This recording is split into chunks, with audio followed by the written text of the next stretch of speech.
You're going to look at a fun little exercise where you put yourself in famous paintings. I've got some examples here I'll quickly show you, and then I'll show you how I've got around to doing them. So the first famous painting will be the Nighthawks by Edward Hopper. I'm sure people are familiar with this one. Very famous image, appropriated in lots of ways. So my idea was to place myself in this picture. So if we have a look over here, then up, there we go. I've put me in the image. I've done the same with Charles Conder's Holiday at Mentone, and there we go. I've placed myself in that image. You'll notice behind this figure, and I'll explain how I've done that in a minute too. And then the other version I've done was Elliot Gruner, which was Spring Frost. There we go. It's one of my favourite paintings, actually. Having grown up on a dairy farm, it relates to me. It resonates with me. And there it is. I've got myself in the background there. Looking at that, I think I might have to scale a little bit out. But anyway, I'm not going to fiddle with it too much, and I'll show you how I've done that. So there's 3 examples. And they're all done basically the same way. So if I jump to the Nighthawks PSD, if we look at the layers, quite simply, we can see, I'll turn the background off. I've got a copy of the background. I've deleted a section of it. I've then got the image of myself. I've placed that in behind there. And then I've turned the other background layer on. It looks as though nothing's changed. If I take me out of the middle, I mean, that just looks like the painting. But of course, we've got the removed section. I call it the sandwich method, and it works really well for all these tasks. So quite simply, I've done that. I have used some of the Photoshop filters, the oil painting and brushstroke filter, to get the figure to blend in a little bit more. But I'm not overly worried about that. It doesn't have to look exactly like the oil painting if you don't want it to. It's just having a little bit of fun with famous images. So I'll go back now to the Charles Conder. So there's my Photoshop file there. Now I've done it exactly the same way, but if you look carefully, I'll turn me off, you can see how I've painted around the edge of this figure, so that when I put myself in the picture, I've been able to put myself in behind, so the figure is overlapping, and like the other one, and then I've got the background up there. Now you could, there's no reason why I couldn't take this layer and and place me anywhere. I'll just bring myself onto the top here for the sake. I could be anywhere in this picture, scaled up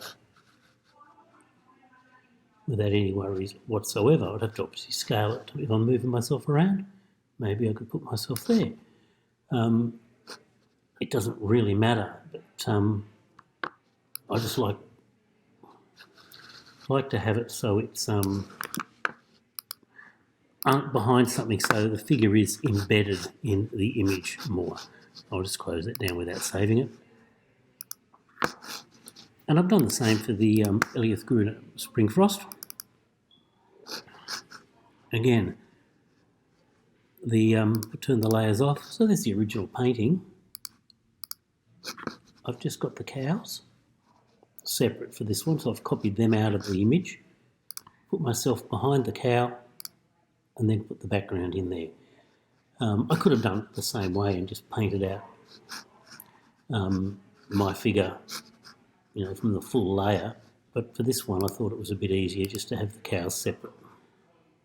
So there they are there. So you can extract any character from a painting and do that with them. I'm just going to show you how we might do that. So I've clicked the background. I'm going to use the object selection tool. I'm just going to quickly select this cow here. As we wait while it spins around, and look, there it is there. Now, if I create a new layer,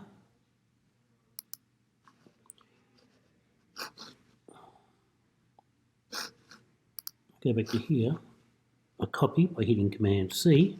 I go to my layer, Command V. See, I've got that cow separate. So if I wanted to, I could see if I can move that layer, that cow, around. So it's quite easy with the object selection tool to extract sections of photos and paintings to do this sort of work. So you can do it quite quickly and easily. Otherwise, you'd be using your masking tools very carefully in around and zooming right in to do it. But again, I find the object selection tool does it really quite well. We can zoom in and have a look at that. Nice and quick and easy. You can see there's faults in that, and you could tidy that up if you wanted to, but it's just a quick example of how you might do the task. I'll also turn that layer off because I don't want to keep that. So there we go. It's a couple of ways of putting yourself in the picture. Now, there are a couple of requirements. Actually, I'll cancel that. So I'm just going to turn my cow layer back on here, and I'm going to line him back up. So I'm going to go back in so I can see it quite well.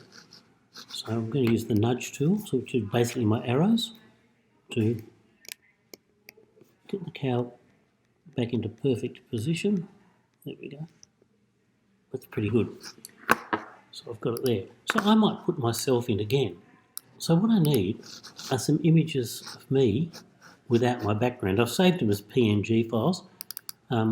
That's the one that you have seen in the picture. Not a full-length image, hence I couldn't, have all. I had to have myself tucked in behind something. But this one is a full-length image. So I could then take this image and drag it in. So there I am there. Zoom out, and I'll play around with the scale here. It's actually not too bad, depending on how close I wanted to get it to that cow in front of that bloke. There we go. Put myself in that image twice. So near the cow there, the man there, and so on.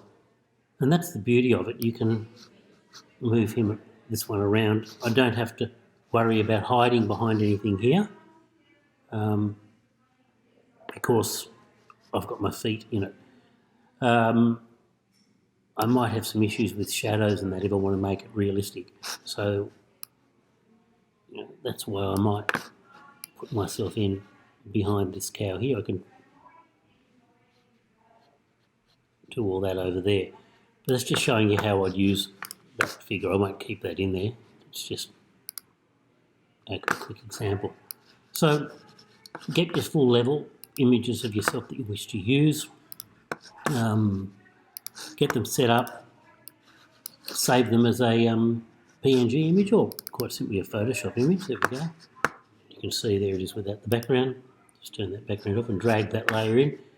If you want, I just prefer to save it as a PNG file. This one's doing the same thing, I think. Download it, of course. There we go. See, I've only just got the layer there, there's no background. And this one was done the old school way by very carefully going around with the eraser tool to get it ready. I've mostly used a couple of soft bits in it too. So the object selection tool to me is very handy for this particular task. So let's go back to our holiday mentone here. So if I wanted to go behind this lady here, I'd go to my background and I might get my object selection tool and I might just select this figure here. Now, I might not have to select the whole figure depending on where I want it to be. You'll see that's done that really well. I could create a layer. I'm going to go back to that layer, Command C to copy, Command V to paste. I've got it there, Command D to get rid of my marching ants. So I could, if I desired, put a second copy of myself. A bit of multiplicity happening here. There. turn off this background copy for a minute, get myself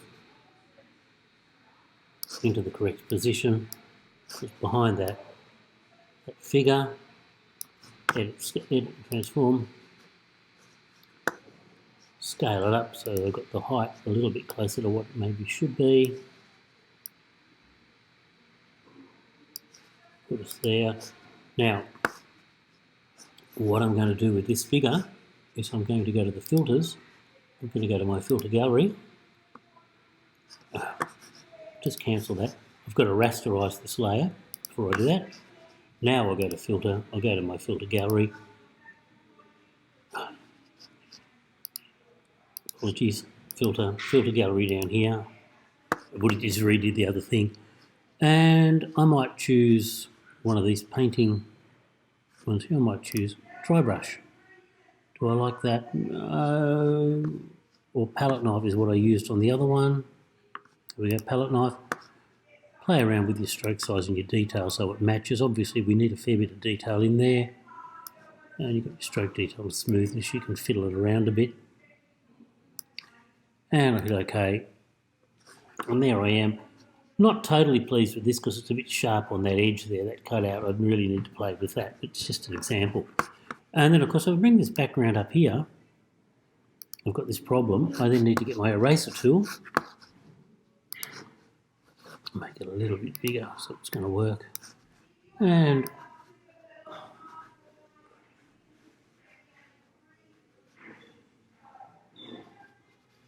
just erase where I've been. And there we go, there's two copies of me in Holiday at Mentone. I'm not going to save that version, but it just gives you an idea of how you can split out elements of a painting or a picture and place yourself in between them. So, have a go, find an artwork that you like, get yourself an image that will fit. Full-length pictures can be handy. You might have to go and particularly shoot some. Don't forget you can shoot what you need. You've got to think very carefully of the actual angle of the image to make sure that you're matching it. And I have to look very carefully for these images and have a little bit of fun with it.